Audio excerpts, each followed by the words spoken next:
Wanita pemilik toko ini histeris meminta pertolongan usai tokonya disatroni kawanan perampok. Sebelumnya, kamera pengawas merekam saat mobil milik kawanan perampok ini mendatangi salah satu toko grosir di Jalan Kartini, Asahan, Sumatera Utara. Sebelum beraksi, para pelaku terlebih dahulu mematikan lampu di depan toko, lalu masuk setelah merusak pintu. Pemilik toko yang terbangun tidak bisa berbuat banyak lantaran diancam pelaku. Setelah mengambil barang berharga, para pelaku langsung pergi. Korban hanya bisa berteriak, namun tidak ada warga sekitar yang mendengar.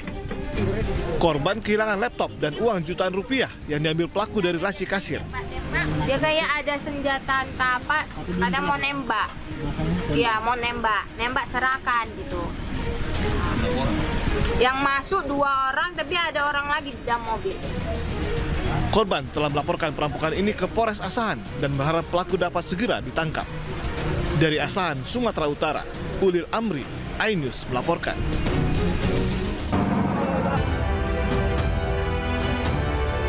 Halo, selamat siang pemirsa. Apa kabar Anda hari ini? Senang sekali saya Fazilah Khairunisa kembali hadir menemani Anda dalam iNews Siang. Selain 3 berita utama tadi, iNews Siang juga akan menyuguhkan beragam informasi penting lainnya. iNews Siang ini kami awali dari Jakarta, di mana polisi membubarkan rombongan motor bersenjata tajam yang terlibat tawuran di Durensawit, Jakarta Timur. Polisi menangkap 3 remaja dengan barang bukti 2 senjata tajam.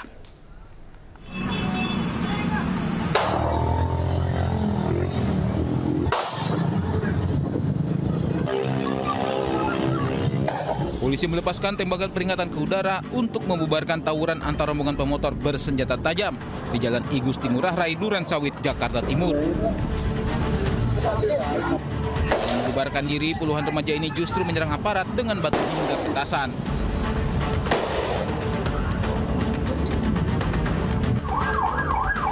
Khawatir tawuran makin meluas ke pemukiman warga, polisi terpaksa tembakan gas air mata. Meski sempat kesulitan, polisi berhasil bubarkan tawuran. Polisi menangkap 3 remaja dengan barang bukti 2 senjata tajam. Menurut warga, para pelaku diduga janjian di media sosial sebelum tawuran. Ada rombongan motor sekitar 20-30 motor bawa senjata tajam dari arah Pondok Kopi kayaknya. Nyerang kampung sebelah nih, lewat nyerang kampung Kamjen. Bawa apa senjata tajam bang? Banyak bang, senjata tajam, motornya juga banyak. Terus tiba-tiba dia gimana, langsung nyerang atau gimana sih? Kayaknya ngeledek-ngeledekin kampung sebelah ya. Ngeledek-ngeledekin baru kampung sebelah keluar, baru dia kabur. Kayaknya sih dari media sosial bang. 3 remaja yang diamankan dibawa ke Polsek Durensawit, Jakarta Timur untuk dimintai keterangan lebih lanjut. Dari Jakarta, Rizky Falupi, iNews melaporkan. Pemirsa, unjuk rasa memperingati 27 tahun tragedi Trisakti yang digelar ratusan mahasiswa Trisakti di kantor Gubernur DKI Jakarta berujung bentrok. Para mahasiswa berusaha masuk hendak bertemu Gubernur Pramono Anung, namun diadang aparat kepolisian.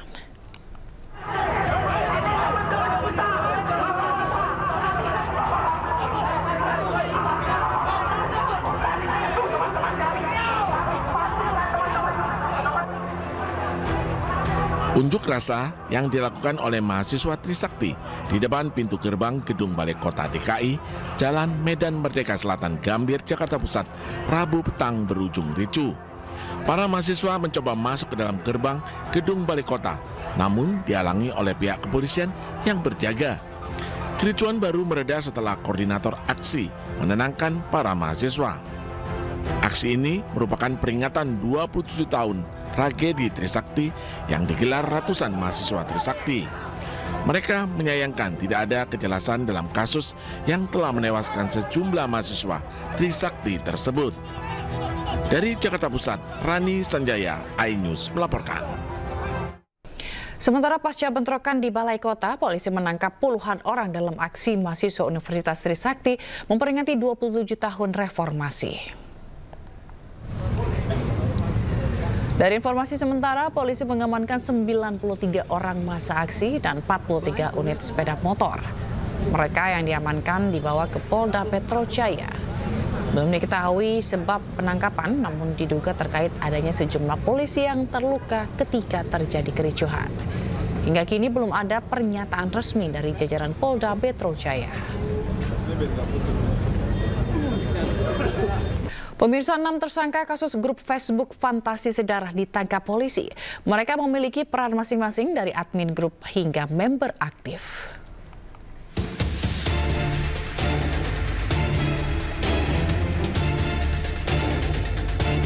Bareskrim Mabes Polri menangkap 6 tersangka terkait grup Fantasi Sedarah yang viral di media sosial. 6 orang ini memiliki peran berbeda dalam grup tersebut. Di antaranya sebagai admin grup dan member aktif yang telah mengunggah foto dan video seksual perempuan dan anak di bawah umur. Dalam penangkapan ini, penyidik juga menyita sejumlah barang bukti. Tindak pidana PPA dan PPO berdasarkan laporan polisi yang kami terbitkan di Bareskrim Polri berjumlah 2 dan di Polda Metro Jaya berjumlah 1 laporan polisi pada tanggal 16 Mei 2025. 3 laporan polisi ini mendasari kami untuk melakukan penyelidikan di berbagai wilayah, di berbagai daerah, mendasari daripada profiling dan monitoring di platform media sosial, sehingga kami melakukan penangkapan terhadap 6 orang tersangka. Di antaranya dilakukan penangkapan di Jawa Barat. Polisi hingga kini masih memeriksa para pelaku secara intensif. Sementara grup Fantasi Sedarah yang memiliki ribuan member ini sudah diblokir oleh polisi. Dari Jakarta, tim Liputan iNews melaporkan. Pemirsa, sidang lanjutan kasus dugaan suap pergantian antar waktu DPR RI dengan terdakwa Sekretaris Jenderal PDIP Hasto Kristianto kembali digelar di Pengadilan Tipikor Jakarta Pusat. Agenda sidang hari ini adalah pembuktian dari Jaksa Penuntut Umum. JPU menghadirkan 3 saksi, yakni Kepala Kepatuhan PT Valuta Inti Prima, Carolina Wahyu Apriliasari, istri petugas keamanan DPP PDIP, Nur Hasan, serta kader PD Perjuangan Saiful Bahri. Saiful disebut sebagai saksi kunci karena diduga berperan sebagai perantara suap ke mantan Komisioner KPU RI, Wahyu Setiawan. Jakarta Timur, betul. Betul, yang mulia. Alamat kantor PT Valuta Inti. Sesuai dengan pertanyaan yang mulia. Dan untuk mengetahui informasi terkini, kita bergabung dengan rekan Amrina Rida di Pengadilan Tipikor Jakarta. Selamat siang Amrina, apakah sidang masih berlangsung? Ya Zila, untuk sidang lanjutan dengan terdakwa yakni Sekretaris Jenderal PDIP Hasto Kristianto masih berlangsung hingga kini setelah tadi dimulai sekira pada pukul 9.47 pagi. Dan untuk agenda sidang pada hari ini adalah pembuktian dari Jaksa Penuntut Umum KPK dan juga mendengarkan keterangan dari sejumlah saksi yang dihadirkan oleh KPK. Nah, awalnya dari pihak KPK ini sendiri berencana untuk menghadirkan ada 3 saksi, yakni adalah Saiful Bahri yang merupakan kader PDIP, lalu juga ada Carolina Wahyu Apriliasari yang merupakan Kepala Kepatuhan PT Valuta Inti Prima, dan juga satu saksi lainnya bernama Nilam Sari yang diketahui merupakan istri dari Satpam Kantor DPP PDIP yang bernama Nur Hasan. Namun untuk sidang hari ini yang terkonfirmasi hadir ini hanya 2, yakni Saiful Bahri dan juga Carolina. Untuk Nilam Sari merupakan istri dari Nur Hasan ini tidak hadir dalam persidangan hari ini. Nah, untuk proses persidangan yang berlangsung sekarang dari pihak Jaksa Penuntut Umum sedang meminta keterangan ataupun juga mendengarkan keterangan dari saksi yang pertama, yakni adalah Saiful Bahri. Nah, Saiful Bahri ini dianggap menjadi salah satu saksi kunci terkait dengan kasus suap yang melibatkan Hasto Kristianto untuk upaya menjadikan Harun Masiku sebagai anggota DPR RI melalui metode pergantian antar waktu. Dan Saiful Bahri sendiri ini diketahui merupakan perantara suap dari Harun Masiku kepada ex-anggota Komisioner KPU yakni Wahyu Setiawan. Dan Saiful Bahri sendiri sebelumnya telah menerima vonis pada tahun 2020 selama 1 tahun 8 bulan penjara. Tadi terdapat sejumlah pertanyaan-pertanyaan yang disampaikan dari pihak JPU kepada Saiful Bahri, diantaranya adalah terkait dengan bagaimana hubungan antara Saiful Bahri dengan tersangka-tersangka lainnya seperti Doni Tri Istiqomah, lalu juga Wahyu Setiawan, dan juga hubungan dari Saiful Bahri dengan Sekretaris Jenderal PDIP yakni Hasto Kristianto. Dan dari Saiful Bahri sendiri tadi sempat menyatakan atau sempat memberikan keterangan bahwa memang semua kebijakan ataupun juga semua hal yang berkaitan dengan partai, termasuk dengan penunjukan Harun Masiku untuk menggantikan kader PDIP dalam pergantian antar waktu pada tahun 2020 ini di bawah ataupun juga sesuai dengan keputusan dari Hasto Kristianto selaku Sekretaris Jenderal. Nah, kalau untuk Saiful Bahri ini masih berlangsung proses dimintai keterangan oleh pihak JPU, nanti usai Saiful Bahri dimintai keterangan akan dilanjutkan dengan keterangan dari saksi yang kedua, yakni Carolina Wahyu Apriliasari. Dan kalau misalnya kita melihat memang kasus ini berlangsung cukup lama dan sidang masih terus berlangsung hingga kini, kita akan lihat bersama bagaimana sidang ini berlangsung. Sementara demikian kembali ke Anda, Zila. Baik, terima kasih Amrina Rida atas laporan Anda langsung dari Pengadilan Tipikor Jakarta. Selamat bertugas kembali. Anda kembali di Anyus Siang, kali ini bersama saya Sabrina Sila. Pemirsa, Pengadilan Negeri Sleman akan menggelar sidang perdana kasus gugatan ijazah Presiden ke-7 Republik Indonesia Joko Widodo dengan tergugat UGM hari ini.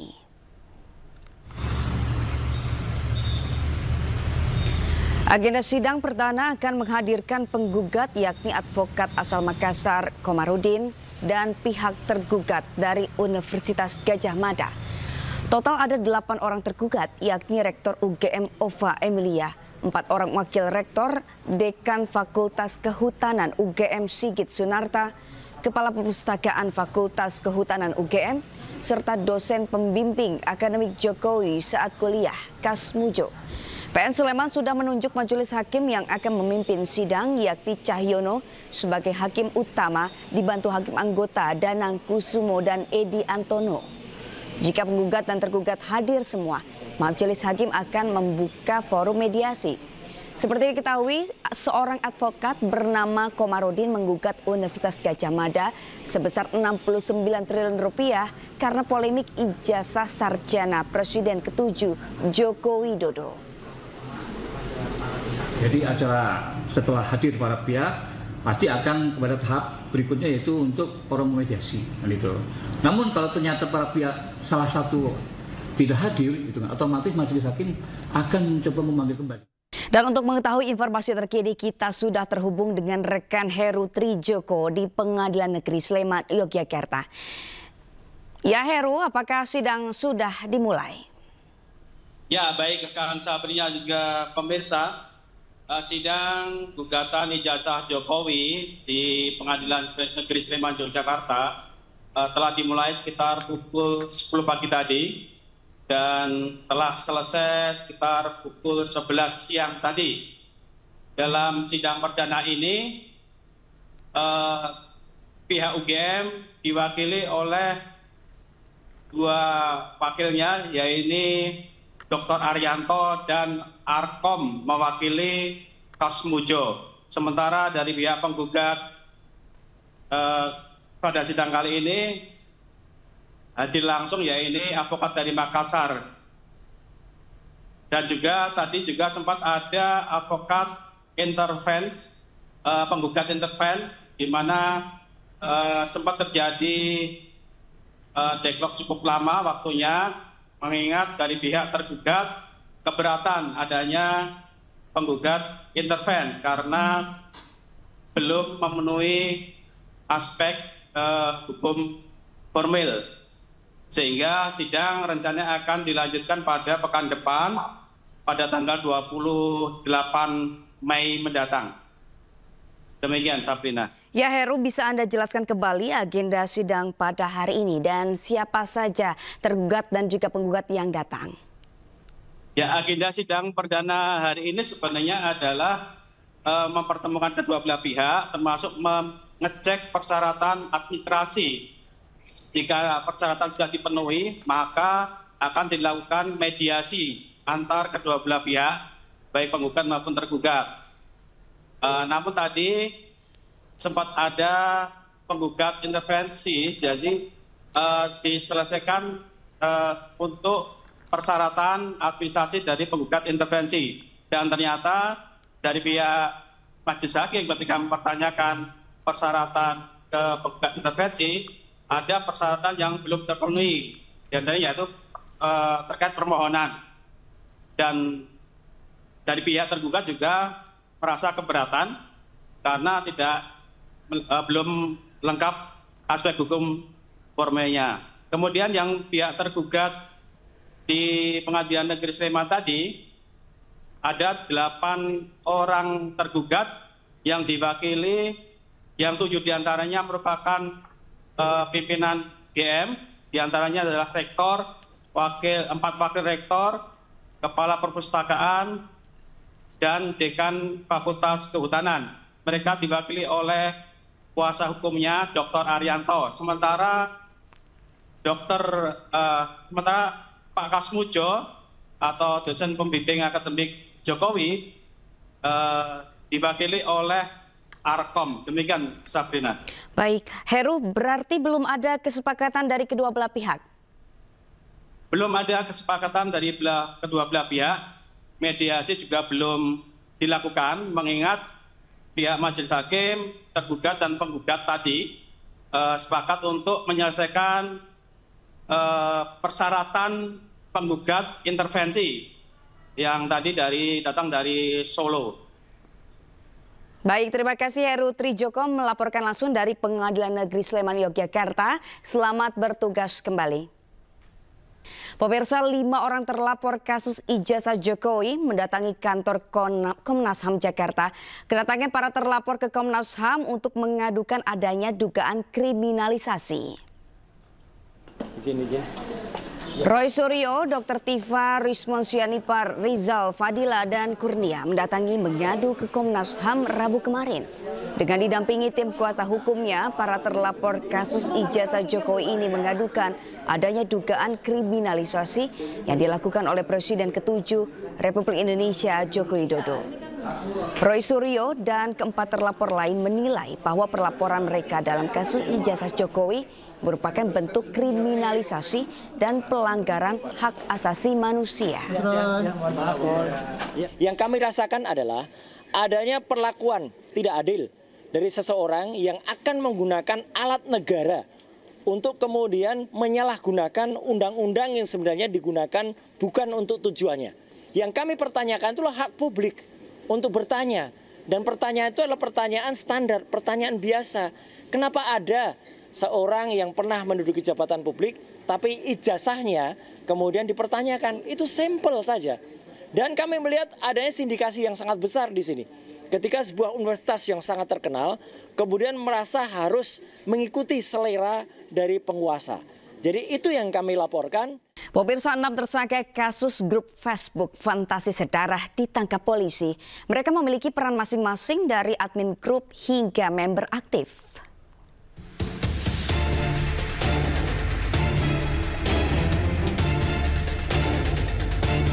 Bareskrim Mabes Polri menangkap 6 tersangka terkait grup Fantasi Sedarah yang viral di media sosial. 6 orang ini memiliki peran berbeda dalam grup tersebut. Di antaranya sebagai admin grup dan member aktif yang telah mengunggah foto dan video seksual perempuan dan anak di bawah umur. Dalam penangkapan ini, penyidik juga menyita sejumlah barang bukti.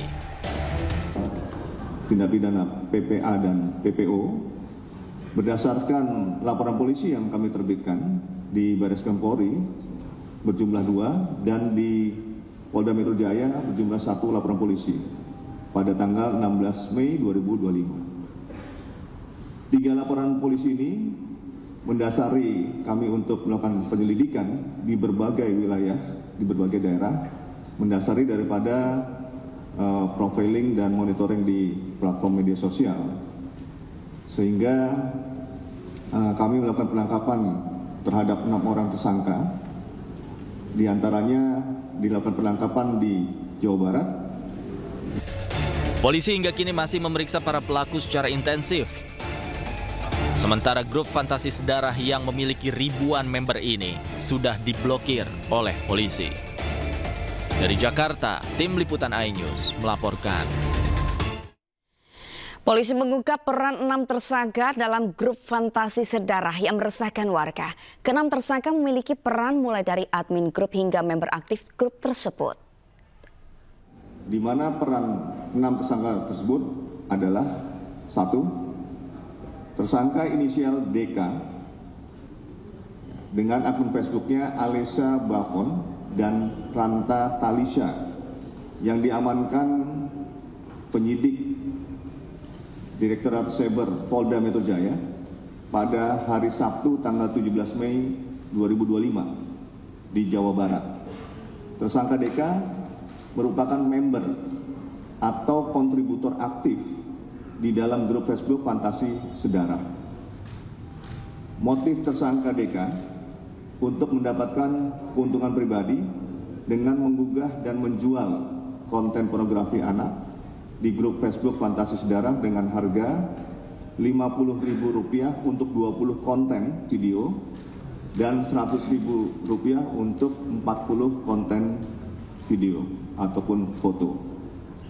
Kedua, tersangka dengan inisial MR dengan akun Facebook Nanda Krisya diamankan penyidik Direktorat Tindak Pidana Cyber Baris Krim Polri pada hari Senin tanggal 19 Mei 2025 di Jawa Barat, yang tersangka MR merupakan admin atau kreator grup yang membuat grup Facebook Fantasi Sedara. Tersangka MR membuat grup Facebook Fantasi Sedara sejak bulan Agustus tahun 2024 yang motif tersangka untuk kepuasan pribadi. Tersangka dengan inisial MS memiliki akun Facebook Mas Bro, diamankan penyidik Direktorat Cyber Polda Metro Jaya pada hari Senin tanggal 19 Mei 2025 di Jawa Tengah. MS merupakan member ataupun kontributor aktif di dalam grup Facebook Fantasi Sedara. Tersangka MS membuat video asusila dirinya sendiri dengan anak menggunakan handphone tersangka. Yang keempat, tersangka dengan inisial MJ, akun Facebook yang bersangkutan adalah Lukas, diamankan penyidik di Treseber Polda Metro Jaya pada hari Senin tanggal 19 Mei 2025 di Bengkulu. Tersangka MJ merupakan member atau kontributor aktif di dalam grup Facebook Fantasi Sedara. Tersangka MJ membuat video asusila dirinya juga dengan korban, ya, untuk menggunakan HP tersangka dan menyimpan konten tersebut. MJ tersangka tersebut merupakan DPO Polresta Bengkulu dengan kasus perbuatan asusila terhadap korban anak juga. Berdasarkan laporan polisi, sejumlah 4 orang anak yang menjadi korban. 5. Tersangka dengan inisial MA memiliki akun Facebook Raja Wali, diamankan penyidik Direktorat Tindak Pidana Cyber Baris Krim Polri pada hari Selasa tanggal 20 Mei 2025 di Lampung. Tersangka MA merupakan member atau kontributor aktif di dalam grup Facebook Fantasi Sedara. Tersangka MA mengunduh konten pornografi anak dan mengunggah ulang konten tersebut di grup Facebook Fantasi Sedara. 66 gambar dan 2 video ditemukan di device yang bersangkutan yang mengandung unsur pornografi. 6. Tersangka dengan inisial KA, akunnya Temon-Temon, diamankan penyidik Direktorat Tindak Pidana Cyber Baris Krim Polri pada hari Senin 19 Mei 2025. Kita beralih ke informasi lain, pemirsa. Dirjen Imigrasi Indonesia menangkap seorang warga negara asing asal Amerika Serikat yang memproduksi konten pornografi di Indonesia. Tersangka memproduksi konten pornografi berbayar seorang diri, namun melibatkan ratusan wanita asal Indonesia dan beberapa negara lain.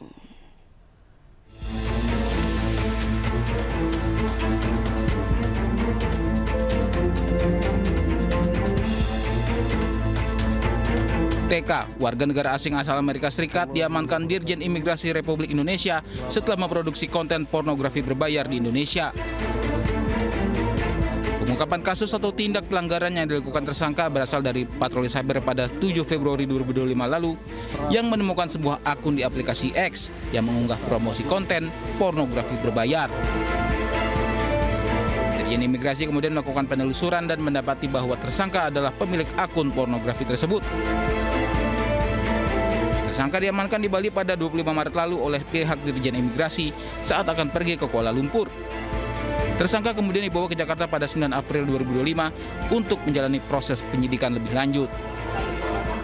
Digital forensik yang sudah kita mintakan ke Direktorat Siber Bareskrim. Saat ini TK telah ditetapkan sebagai tersangka dan telah dilakukan penahanan di Rutan Negara Kelas 1 Jakarta Pusat sejak tanggal 16 Mei 2025. Selain itu juga tentunya sebelum kami menetapkan sebagai tersangka, kami sudah berkoordinasi dan melakukan gelar perkara dengan pihak Kejaksaan Agung.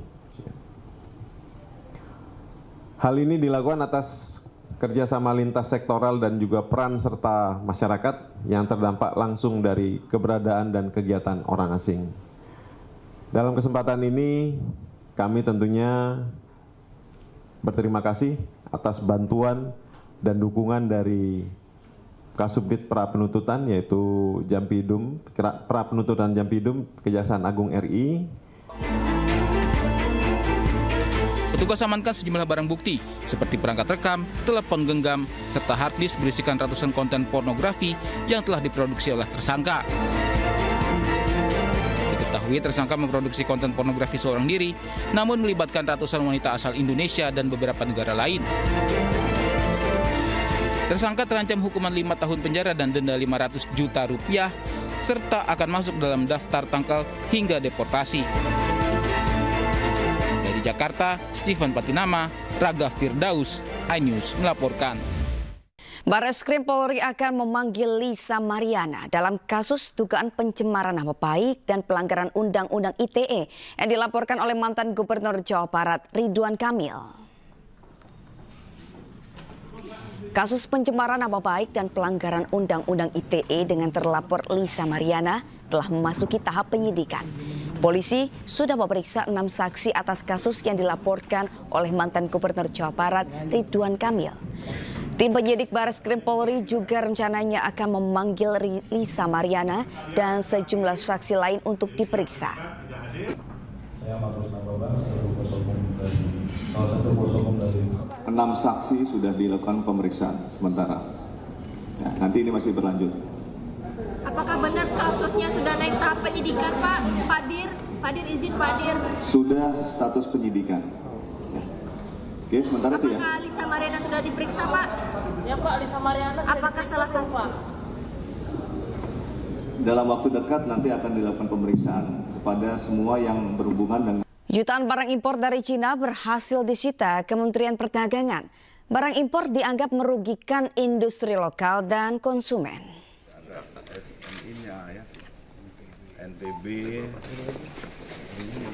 Barang-barang impor yang diimpor dari Cina kebanyakan untuk keperluan rumah tangga seperti penghisap debu, gunting, MCB listrik, gerinda, dan bor listrik senilai belasan miliar rupiah.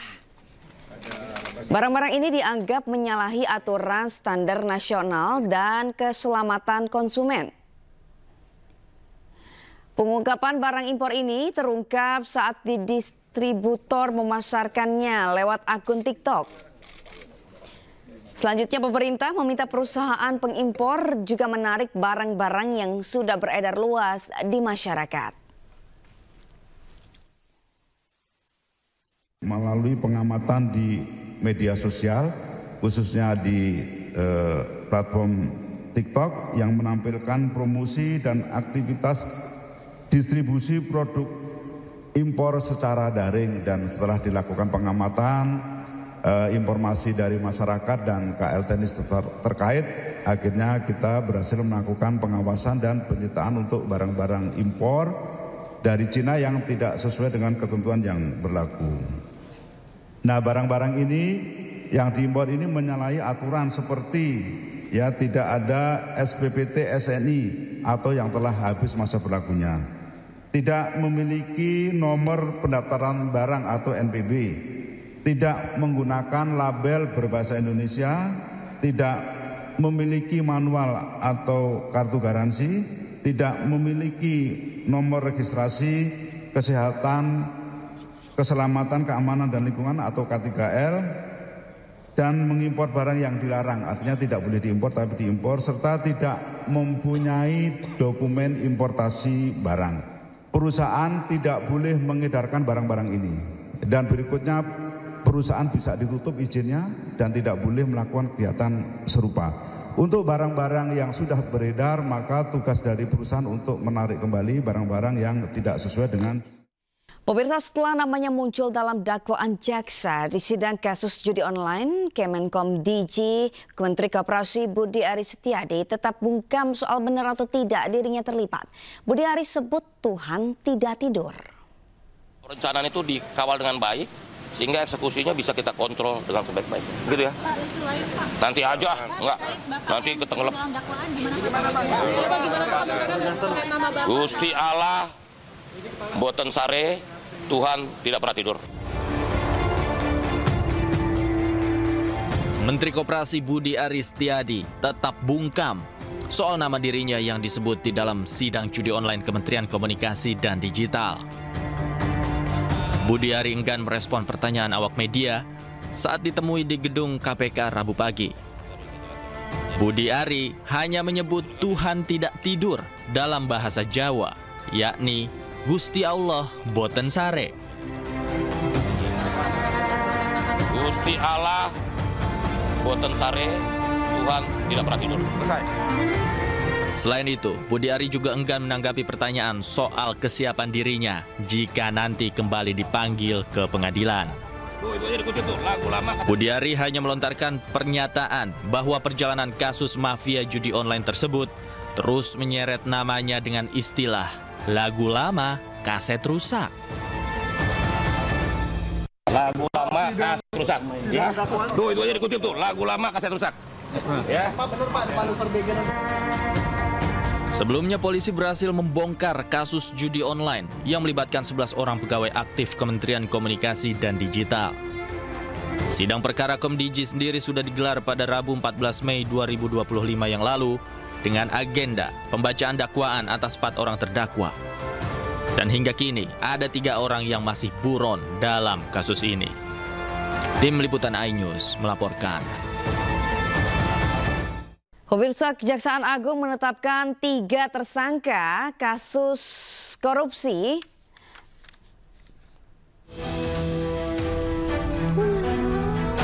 Ketiga tersangka yang ditetapkan sebagai tersangka Direktur Utama PT Sritex Iwan Setiawan Lukminto yaitu Zainuddin Mapa selaku Direktur Utama Bank DKI tahun 2020 dan Diki Syah Bandinata selaku Pimpinan Divisi Komersial dan Korporasi Bank BJB.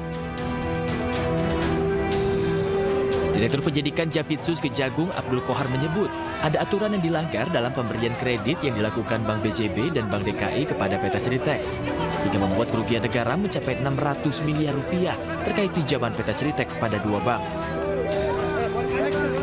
3 orang tersebut sebagai tersangka karena ditemukan alat bukti yang cukup telah terjadi tindak pidana korupsi dalam pemberian kredit PT Bank Pembangunan Daerah Jawa Barat dan Banten, serta PT Bank DKI Jakarta kepada PT Sritex Isman Tbk. Penetapan tersebut berdasarkan untuk ISL, yaitu penetapan nomor 35 tanggal 21 Mei 2025. Untuk tersangka DS, berdasarkan penetapan nomor 36 tanggal 21 Mei 2025. Dan untuk tersangka YM berdasarkan penetapan nomor 37 tanggal 21 Mei 2025. Kejaksaan Agung mengatakan meski Sritex adalah perusahaan swasta, namun dugaan korupsi tetap diusut lantaran pemberian kredit diberikan oleh bank berplat merah. Dari Jakarta, Tim Liputan, iNews melaporkan. Pemirsa, Gubernur Jakarta Pramono Anung bersama Wakil Gubernur Banten Dimyati Natakusuma meresmikan halte Trans Jabodetabek trayek T31 dengan rute baru yakni Pantai Indah Kapuk 2 Blok M.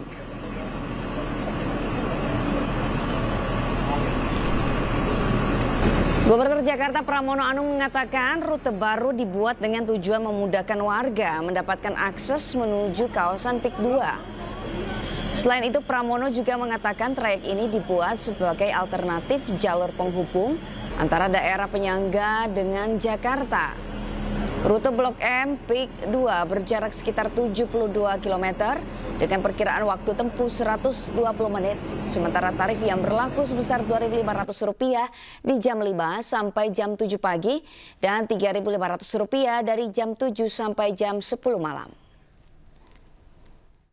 Sebagai informasi kenapa kemudian trayek ini dibuka, dan saya meyakini bahwa trayek ini akan menjadi salah satu trayek primadona karena wisatawan yang datang ke PIK 2 ini maupun PIK 1, saya tadi barusan disampaikan oleh Pak Richard bahwa sampai dengan bulan Mei ini sampai bulan April 1,4 juta.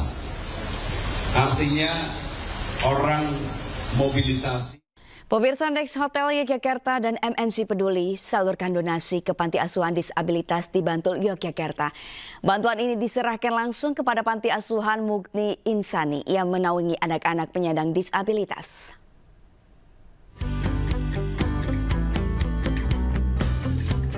Dengan tema berbagi kebaikan dan merangkul keberagaman, Next Hotel Yogyakarta dan MNC Peduli berkunjung ke Panti Asuhan Mukti Insani. Kegiatan ini mencerminkan kepedulian hotel terhadap kelompok masyarakat rentan dengan cara menyalurkan donasi berupa sembako dan uang tunai. Selain salurkan bantuan sembako dan uang tunai, kegiatan ini juga diisi dengan berbagai aktivitas seperti bermain, bernyanyi bersama, pembacaan puisi oleh anak penyandang disabilitas, serta penampilan musik dari anak-anak Panti Asuhan Mukti Insani. Kami berkunjung ke Panti Asuhan Mukti Insani sebagai bentuk bukti nyata kepedulian sosial kami terhadap masyarakat, khususnya kelompok rentan yang perlu perhatian lebih dari masyarakat. Kami juga berdonasi dalam bentuk sembako dan juga uang tunai.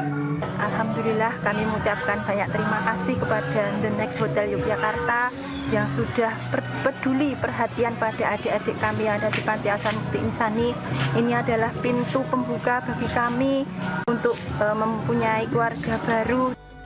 Kegiatan ini sebagai bagian dari rangkaian anniversary ketiga tahun Next Hotel Yogyakarta yang sebelumnya juga telah diselenggarakan program Peduli Laut, Lestarikan Alam dalam bentuk pelepasan anak penyu dan bersih-bersih di kawasan Pantai Baru, Bantul. Dari Bantul, Yogyakarta, Trisna Purwoko, iNews melaporkan. Pemirsa, demo mahasiswa Universitas Cendrawasih di Papua rusuh. Satu mobil polisi dibakar mahasiswa yang marah. Akan aspirasi, maka kita palan sampai 1 minggu, sampai rektor ambil kita punya aspirasi. Demo mahasiswa di Uncen dipicu protes biaya kuliah tinggi. Mahasiswa menuntut kampus menurunkan uang kuliah. Demo menjadi ricuh setelah mahasiswa dan polisi terlibat bentrok. Satu mobil polisi dibakar mahasiswa. Demo yang awalnya berlangsung aman dan lancar tiba-tiba terjadi aksi saling dorong hingga berujung ricuh. Mahasiswa terkait dengan biaya pendidikan di kampus memang sudah diterima oleh pihak rektorat, diwakili oleh Wakil Rektor 3 untuk menerima aspirasi dari para mahasiswa. Namun ada kehendak lain sehingga mereka memaksakan untuk menghentikan aktivitas kampus, apalagi dengan tujuan menutup pintu gerbang. Nah, itu yang menjadi permasalahan tarik menarik antara petugas dengan pihak kampus dan juga pihak pendemo. Akhirnya terjadi pelemparan oleh massa kepada aparat kepolisian yang pada saat melaksanakan pengamanan. pengamanan pun terjadi cuma hanya di gerbang kampus, tidak di dalam kampus. Dari aksi penyerangan dengan menggunakan batu dan juga beberapa material lain mengakibatkan dari kami Polres Jayapura Kota 3 mengalami luka. Saat ini sudah di dalam penanganan Rumah Sakit Bayangkara sama 1 unit material. Dan untuk mengetahui informasi terkini, kita sudah terhubung dengan Cornelia Mudumi di Jayapura, Papua. Ya, Cornelia, bagaimana suasana terkini di sana? Baik, selamat siang Sabrina dan juga pemirsa. Untuk saat ini, pasca bentrok atau aksi demo yang dilakukan oleh mahasiswa Universitas Cendrawasih di halaman kampus Universitas Cendrawasih yang terletak di Distrik Heram, Kota Jayapura, kita lihat bahwa di mana semenjak tadi pagi telah terjadi bentrok antara mahasiswa dan juga kepolisian, di mana mereka daripada pihak mahasiswa sendiri mereka memaksa untuk menutup atau memalang kampus Universitas Cendrawasih, namun dihadang oleh kepolisian sehingga aksi bentrok pun terjadi dan aksi pemukulan pun terjadi antara mahasiswa dan juga anggota kepolisian. Dan tampak terlihat juga tadi pagi, suasana tadi pagi di seputaran wilayah Uncen sendiri sempat memanas, namun hingga saat ini, saat siang hari ini situasi sudah mulai kondusif, di mana pihak keamanan sudah menerjunkan personilnya untuk mengamankan situasi dan kondisi di seputaran wilayah kampus Universitas Cendrawasih. Ya, Cornelia, bisa diperlihatkan melalui kamera belakang Anda bagaimana situasi terkini di sana? Baik, tampak di belakang saya, pemirsa boleh melihat bagaimana pihak keamanan sendiri sedang melakukan pengamanan dan juga mengamankan situasi di seputaran wilayah kampus sendiri. Boleh pemirsa melihat, ada juga di samping kiri saya atau di samping kanan saya, dan tampak juga di depan saya dari petugas ANAVI sendiri sedang melakukan olah TKP. Ini di depan luar daripada kampus Universitas Cendrawasih. Tim ANAVI sendiri sedang melakukan olah TKP untuk mengetahui aksi yang dilakukan oleh sejumlah atau 300 mahasiswa yang diperkirakan 300 mahasiswa yang telah melakukan aksi demo sejak pagi tadi, Sabrina. Baik, Cornelia, apakah pihak kampus sudah menanggapi aksi demo yang dilakukan mahasiswa? Ya, hingga saat ini juga kami masih menunggu follow up atau informasi daripada pihak kampus. Namun hingga saat ini belum ada informasi yang kami dapat daripada pihak kampus, Sabrina. Lalu bagaimana dengan para korban yang terluka? Tadi kami sempat mendapatkan informasi ada 4 polisi yang terluka. Apakah ada juga mahasiswa yang terluka dalam aksi demo? Ya, informasi terbaru yang kami dapat dari kepolisian sendiri, dari kepolisian ada sekitar 3 anggota kepolisian yang mengalami luka-luka dan saat ini sudah dibawa ke rumah sakit untuk mendapatkan pengamanan medis. Baik, terima kasih Cornelia Mudumi dari Jayapura, Papua. Selamat bertugas kembali. Pemirsa, sejumlah terobosan dilakukan oleh otoritas Bandara Jeddah dan Madinah untuk mempermudah kedatangan jemaah haji seluruh dunia, termasuk Indonesia. Salah satu terobosan yang dibuat oleh otorita Arab Saudi yaitu penggunaan biovisa. Sejak masih berada di Indonesia, para jemaah calon haji harus lebih dulu meregistrasi sidik jari mereka. Sehingga para jemaah hanya perlu mencocokkan sidik jari yang sudah terdaftar saat tiba di Arab Saudi. Selain itu, otoritas Arab Saudi juga menyediakan layanan fast track dengan sebutan program Makkah Route. Program-program yang dibuat oleh pemerintah Arab Saudi mempercepat layanan jemaah untuk menunaikan ibadah haji.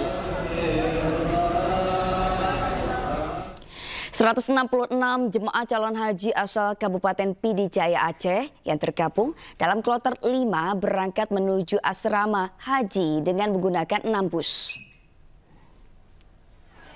Inilah suasana haru di saat ratusan jemaah calon haji mulai diberangkatkan untuk menuju asrama haji di Banda Aceh pada Rabu kemarin. Pelepasan jemaah calon haji berlangsung hikmat dengan dihadiri sejumlah tokoh agama dan keluarga jemaah calon haji. Sebanyak 166 jemaah calon haji asal Pidi Jaya dijadwalkan menuju Tanah Suci pada hari ini melalui Bandara Sultan Iskandar Muda menuju Jeddah. Sementara 6 jemaah lainnya yang belum berangkat akan menyusul pada 28 Mei mendatang bersama kloter 11. Labbaik Allahumma labbaik, labbaik la syarika laka labbaik, innal hamda wan ni'mata laka wal mulk la syarika lak. Pemirsa, unik dan inovatif, seorang peternak kambing menggandeng konten kreator cantik untuk jualan secara live di media sosial. Nah pemirsa, informasi ini sekaligus menutup iNews siang hari ini. Temukan informasi terbaru lainnya di www.inews.id dan cuplikan tayangan berita iNews dapat Anda saksikan di kanal YouTube @official_inews. Dan selanjutnya Anda akan menyaksikan Pemimpin Rakyat bersama Desvita Bionda. Saya Sabrina Sila pamit undur diri. Terima kasih, selamat siang, selamat beraktivitas dan sampai jumpa. Bulannya itu dapat perawatan yang dari dokter hewannya. Para konten kreator cantik asal Wonosobo ini antusias mempromosikan kambing di peternakan kambing Pak Ali di Desa Bumerto, Wonosobo. Bahkan, para konten kreator cantik ini tak segan memegang dan mengelus-elus kambing. Telaten menawarkan hewan kurban ke warganet melalui live media sosial. Suara mereka berbaur dengan suara kambing.